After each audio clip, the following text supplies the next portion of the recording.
My name is Sathish Vaidyanathan. I've traveled down here, not too far away. I traveled up here from Chennai, where I lead a team that is working on building PayPal's India domestic product. So we have two centers, one in Chennai, one in Bangalore, and just to introduce you to PayPal, a lot of you are probably already introduced very well to PayPal, but for those of you who may not have an opportunity to know who we are and what we do, PayPal is a global payments platform. So essentially, when you do a transaction online, offline, when you come to payments, that's where PayPal kicks in and enables payments between buyers and sellers. So we are actually a two-sided network, right? Unlike a gateway which actually just collects payments or collects your card details and processes a payment for a merchant, we are a two-sided network where we own both the buyer as well as the seller side of the network and ensure that we are able to provide great experiences for our buyers and sellers as well, right? By being in between, by facilitating a payment between a buyer and seller, we are also able to arbitrate risk, be able to provide better services, personalized services for both these ends of the coin, right, so to say. Again, we also provide payments globally. It's not just within certain countries. We operate in 200 plus markets. I don't know what that means because I don't know if there are so many countries where you can actually enable e-commerce, but that's how far we have gone in terms of enabling payments. And you can imagine how challenging it could be if you have to facilitate payments between one corner of the world to another corner of the world, all happening within a fraction of a second, but making sure that risk is taken care, service is taken care, latency is taken care, and eventually money moves from one person to another person. When somebody comes to a website, they're not really coming there to actually make a payment, right? They're actually coming there to buy their wife's a nice new watch or their dad's a nice new t-shirt, but they're not really coming there to make a payment. So why put so much friction about something that's not really emotional? So let's focus more on the emotional aspects of it and let the experts do the payments. And payments is actually becoming more and more ambient, wherein you don't even realize that you actually paid. You get out of the Uber, you actually already paid without even taking a wallet or a phone from your pocket, right? So that's how frictionless and seamless payments need to become, so that the experience and the emotions are given more and more value. So today I'm going to talk about this topic called little bits of good. So this is essentially some of our personal experiences building products for PayPal globally, as well as my own experiences building products for PayPal in India, and focusing mostly on small things that you can actually do in order to create a large impact, right? So this, you all may have heard about this terminology called little bits of good, which was actually propagated by Desmond Tutu, and how you can actually assimilate a lot of good things in becoming something that's really, really large, right? So that's what we are. I'm going to talk about few things that we have experienced. Should not be earth-shatteringly shocking for you, but mostly common sense that we are talking about here.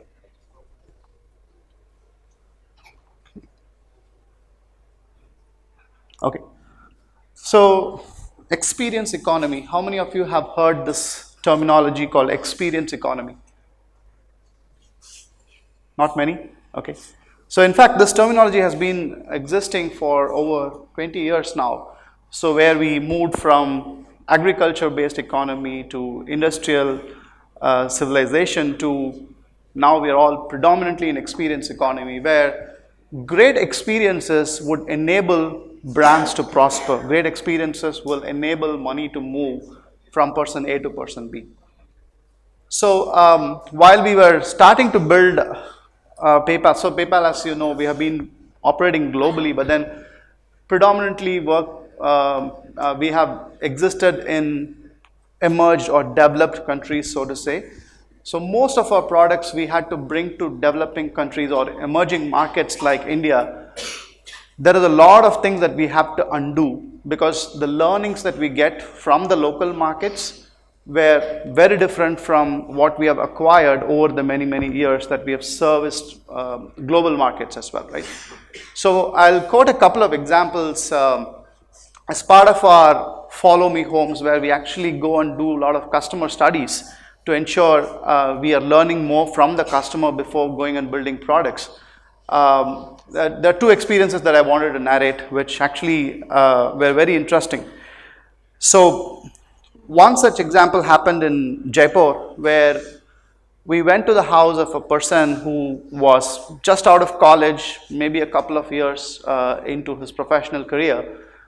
And we said, okay, what kind of apps do you have on your phone, right? We just wanted to understand how he looks at his smartphone and how he gains value from the smartphone.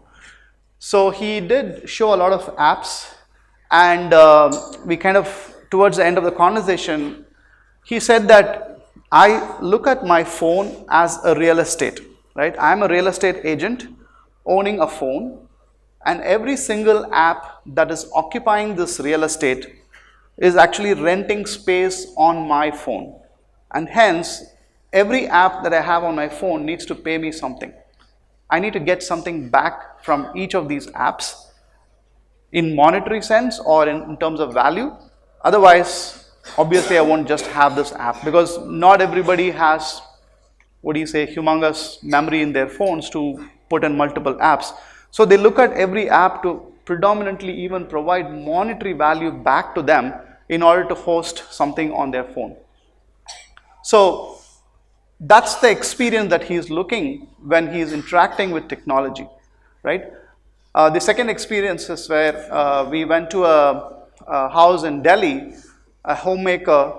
She does not own a credit card or a debit card. She relies predominantly on her spouse's cards to do transactions. And every time she does a transaction online, she gets this one-time password, and she has to actually call her husband if he's at his workplace, call him up, get the one-time password before she completes the transaction. So there are two reasons why she hates this experience. Because one, she has to bother her husband while he's at work. Number two, her husband will know where she is shopping, what she is shopping, and things like that, which she didn't want him to know always, right? So she was like, can you please do something about this, where I don't need to, my husband doesn't need to know what I'm buying, but I will still have the control of what I'm buying, where I'm buying, but the card can still be his, the money can still be his. I want to pay using his money, but I don't want him to know what I'm buying. So this is a different expectation or the experience that they're looking for when we are trying to enable commerce or payments, right? So I think if you go deeper into each and every customer story, there are multiple themes that keep emerging, right? So here what I want to kind of arrive at is the experience economy. What kind of experiences are we providing a customer will enable business, right? So the business will meet the customer only if the experience is really powerful and enriching, right? And kudos to this group of people who are actually day in and day out enabling those experiences at scale, making sure that the right merchants are met with the right customers, the marriage happens in the proper way, so that economy can be propelled properly in the right direction, right? So we all have ambitious goals to have, like even for India, like a 5 trillion economy and things like that. So how do we actually go there without creating these enriching experiences for both the buyer and the seller? So the call out I wanted to make to this audience is focus predominantly on the experience. Technology will kind of somehow get it there, right? So as long as we know what needs to be done, the how and the what part of it can naturally follow. That's my experience, and then I would like all of you to think about building products from this perspective.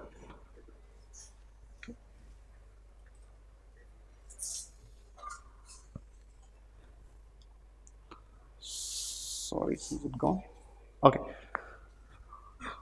I just wanted to kind of flash a slide on some of the research that our team in India has done in terms of understanding where the market is going. I just wanted to draw your attention to the boxed area, I'll read it out for you. It says 83% of mobile shoppers pay, pay or purchase via a mobile phone at least weekly. So if you're already a mobile shopper, you are more likely to buy something that week, right? 83% of them go back and buy something or the other every week. And 45% of the merchants have made mobile optimization a business priority in the next 12 months. So it's not just the user's behavior that's changing, but it's also the way that businesses think about rendering experiences to those users is also changing. All these businesses are focusing on tweaking every single element of the experience to ensure that they can derive maximum value from the user, right? So I think it is a big responsibility on the shoulders of the developer community, on the shoulders of the system integrator community, and also on the shoulders of big brands who are actually offering these products to ensure that there is heightened degrees of optimization when we are providing experiences, particularly for the mobile form factor and particularly for the population that is slowly getting into the digital economy, right? So there's not many people who have actually done an online transaction. So if you were to bring them on board into the online world, the experience needs to be smooth, seamless, and that's a big focus that we need to place. And this statistics actually augments the fact and augments that assumption itself.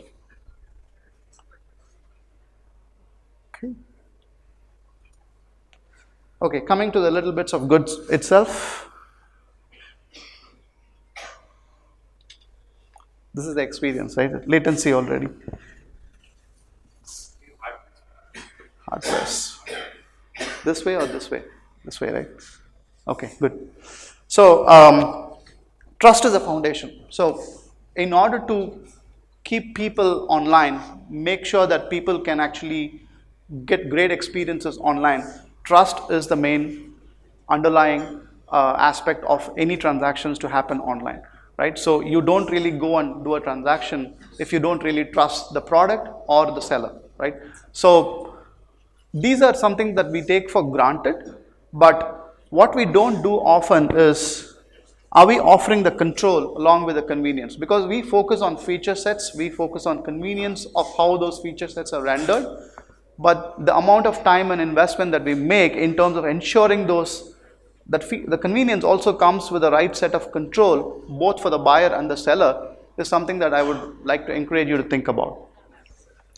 And also providing explicit comfort messaging, because that's something people make assumptions when they're trying to do online shopping and say, okay, what if this does not happen? What if I have to return a product? What if the product comes broken? So explicit trust messaging is very, very key. So positioning these messages in the right portions of the flow itself is going to be important for you to take that user from the top of the funnel all the way to converting them into a transaction. So making sure these messaging happens is going to be very critical. Transparency of pricing is the other one. So that's another thing, right? Particularly from whoever is paying the fee, keeping transparent, consistent, and predictable pricing is going to be extremely important. And putting that pricing upfront instead of making it a surprise towards the end is also going to be extremely important. Also the clarity of post-transactional processes. Like I said, how do returns happen? How do return shipping happen? So creating that clarity and transparency is extremely important. Protection of purchases, this is another area where PayPal has pioneered a lot in terms of how do you protect a purchase. So if a buyer is buying from Argentina from a seller in India, what if something goes wrong with the transaction? How can we protect the transaction? How can we create the comfort factor for both the buyer as well as the seller, saying across the ocean, this transaction will indeed happen properly and you will be happy at the end of the transaction. So giving that seller protection and buyer protection kind of a experience is going to be very, very important in order to strengthen this foundation of trust.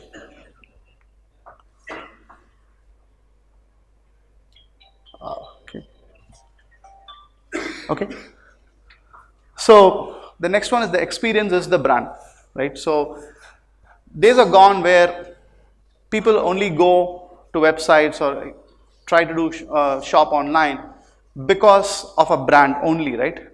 So if you start planting simple surprise elements in your user experience, even if you are a nobody brand, you will be able to attract the user back to your website, is what research has provided, right? Proved, right? So making sure that you plant those nice little things which the user is expecting to see in a given step of a transaction flow, and ensuring that it works the way that it is marketed, is going to be very, very critical. So even small brands can win returning customers by providing such great experiences. We have seen lots of great brands who are very, very small have taken over bigger brands because of the way that they are able to interact with the customer, and because of the way they are able to iteratively upgrade themselves to meet the changing customer needs, right? So having this in mind and saying, okay, how can the experience that I'm providing become the brand for the product? People may not relate or remember the brand, but people may remember the experience, right? So how do we do that is what we need to all aim for as well.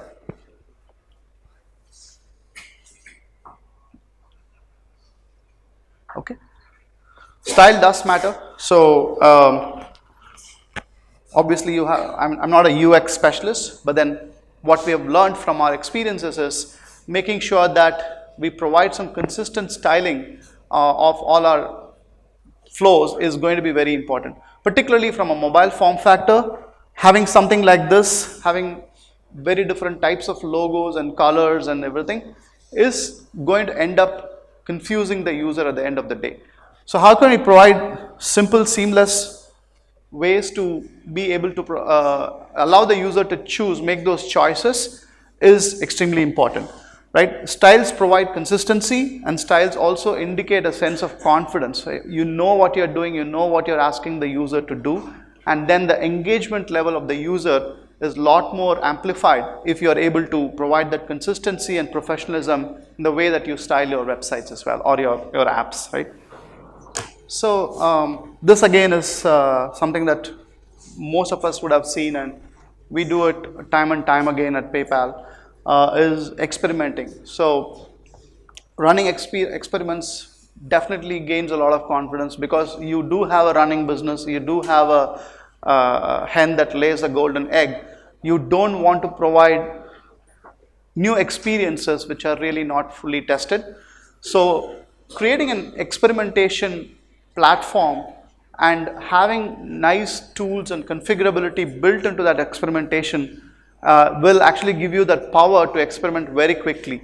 So you can do very different things like running an A/B test, doing ramps, doing burst ramps. Normally if you don't get so much traffic to a certain experience, you just do a burst ramp for a few hours and then close it back, right? So to get enough data for you to act upon, right? So, but what also we do is we also ensure that we design experiments based on the need or based on the common sense, because there should be some rationale behind what you're going after the experience.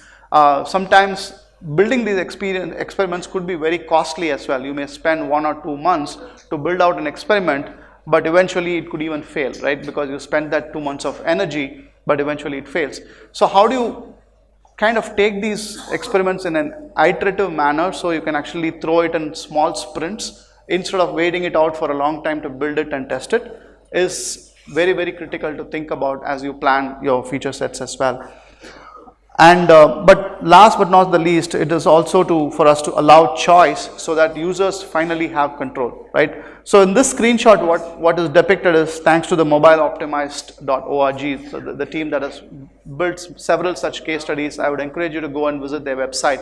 A lot of different case studies where you can go and look at these case studies as well. So basically in this case, by just automatically selecting standard delivery as the mode of shipping, they had come up with a 2% increase in conversion on this stage alone, right? So you still provide flexibility for the user to change, but you auto select something so that it is easy on the user.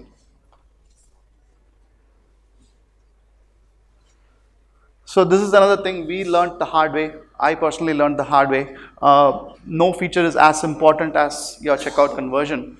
So putting even 30 to 40% of your energy and time and resources into optimizing every single step of a checkout flow is extremely critical for the success of the business as well, right? So we do have very, what do you say, in our scenarios where PayPal does checkout conversion, we have different stages of the funnel.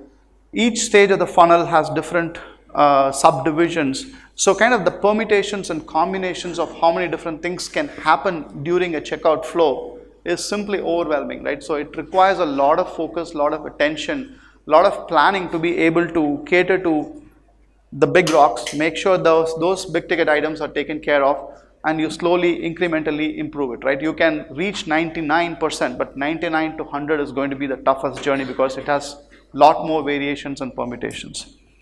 Also reducing the number of form fields. So instead of saying, okay, these are the fields that I need as a business to kind of take the user to the next stage, can you think of why the user should be providing that field in order for them to go to the next stage? So what is in it for the user for them to provide that field so before they go to the next stage, right? So if you just say enter your PAN number, instead can you say your PAN number is actually important for us to allow you to start accepting payments. So kind of giving the context for the user, at the same time trying to limit the number of form fields is something that we've learned, and that is something that we kind of continue to experiment in all our experiences as well. Latency is another important thing, particularly for most of you who are building products for global customers, like features for global customers. Latency is something that we don't really take too much, attention, right? We don't pay too much attention.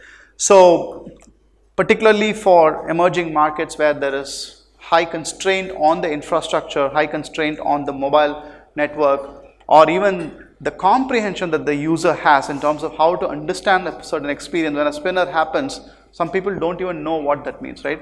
We've had people who clicked the trash can icon and came back to us and say, we didn't know what that meant, but then when I deleted it, it gone. I mean, I clicked it, it went, right? So we can't assume that people will know things. So it's important for us to create those understanding of the customer, and solving for the latency of the globe is going to be a common denominator across any product set, right? Because if you want to get the next wave of large new customers coming in, you need to go and penetrate these infrastructure constraint segments of the customers in order for them to also come into this global economy.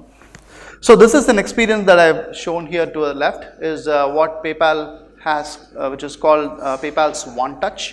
So it is very simple. When we have been doing checkouts for a very, very long time, and every single time when somebody has to click the pay button, we actually took them to a login experience, and then they log in and then they choose a card and then they finish the transaction. So what we did with One Touch is we completely skipped the entire login step itself. So we innovatively created some sort of a cookie-based algorithm, but to detect the user, to make sure the fraud is taken care of. So it's not just to log in the same user, right? It's very simple to do that, but making sure that there is no fraud pattern around that particular experience, and eventually really giving them a one-touch checkout is what we have built. So by building this experience, we have experienced something like an 88% checkout conversion rate, because we paid so much attention in building fraud controls around this one-touch experience, that eventually really leapfrogged us from like 3 or 4 step checkout flow to almost a 0-step checkout flow. So that's something that we've been experimenting quite a lot, and I believe that these kinds of skipping steps is going to become the norm in the future as well. Instrumentation unlocks mystery. This is again something that I don't need to preach to the choir, but given the number of places where data comes from, number of customers who use your products very differently, you'll be surprised to know that consumers may use your product very differently from how you actually designed the particular product. So it is important to instrument every single click, every single event, not just from the backend side, but also from the client side events, right? How do you instrument everything is going to be very critical. We also need to rely on trends, not just simple data points. Like if you just take a data point for a certain time of a day or certain, set of transactions, you are going to work on a very statistically insignificant set of data, and hence it's critical to look at patterns also to get more value out of the instrumentation data. There is also concerns that, okay, how much is the right level of instrumentation? Like, are we instrumenting too much? Are we gathering everything which we may not know? Then there will be a lot of noise in the data for us to be able to extract the right insights from the data. So I think you should start with a bigger funnel of instrumentation and then slowly look at how you can reduce the number of fields you instrument, which are very critical and important for you to make a decision, right? So it's an iterative process. There is no one answer to how much you should be instrumenting, but you can start broadly and then slowly narrow down how much you want to instrument. Data tells a story. So essentially, we have all this data, right? How do you know what story is the data telling? What actionable insights is this providing? What kind of product feature changes can I go and implement by looking at this data? Is also a very significant step in this whole journey, right? So we kind of invest a lot of time in building dashboards, like having several dashboards at a business level, at a product level, at a system level, will give you a big picture of what is happening at each level. Like, is a business metric going down corresponding to the same time or same time we pushed a product change, or a technical system was down? Or how do you correlate everything without having dashboards like this, right? So it's very, very important to have dashboards. This is a screenshot of a merchant insight dashboard that we provide for our merchants, right? And it comes from the data pertaining to that particular merchant, so the merchant can know a little bit more about what they are doing, how is their business doing. We have provided insights to merchants because of the data we collect. For those merchants, we're surprised by looking at it. Okay, I didn't know that people from this country are frequently buying from me. I know there are some transactions that come from. Looks like I need to beef up my marketing effort into this country because I'm under leveraging that particular user base, right? So it gives you great insights both for marketing as well as product selection on your cart, on your portal, as well as the services that you want to provide. Everything can be lined up if you have great visualizations in place as well. So this is the last slide. I think the ticker is going 43. I'll take one more minute because of the ticker issues. But then only business outcomes matter. Technology is just an enabler. We know we're all developers, we're all engineers. We want to get the coolest and greatest of technologies, but that doesn't matter, right? What if you built the most awesome, innovative technology to build a product, but eventually it doesn't work, right? So business outcomes do matter. So it's very important to be empathetic to the business, to the customer, to see that what you're building actually really adds value, and it's not only for our personal satisfaction that we are building something, right? So I just want to plant that thought in front of this audience as well. Quickly, two more slides. A collaboration between PayPal and Magento Commerce. We have global presence, transforming experience globally for all our e-commerce user base.